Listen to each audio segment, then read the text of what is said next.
কুড়িগ্রামের উলিপুর উপজেলার গোড়াই আনন্দবাজার এলাকায় নিখোঁজের পরদিন এক গৃহবধূকে একটি তেঁতুল গাছের মগডাল থেকে উদ্ধার করা হয়েছে।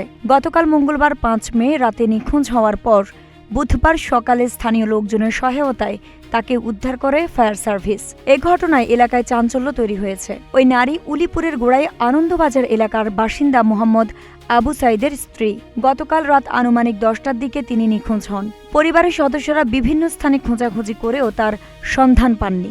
আজ সকালে পুকুরপাড়ের একটি লম্বা তেঁতুল গাছের মগডালে তাকে দেখতে পান এলাকাবাসী। প্রত্যক্ষদর্শী সূত্রে জানা গেছে, ওই নারী গাছের ডালে কখনো বসা, কখনো শোয়া অবস্থায় ছিলেন। সেখানে বসে তাকে কিছু খেতে দেখা যায়। ঘটনা জানাজানি হলে পুকুরপাড়ে কৌতূহলী অনেকেই ভিড় জমান।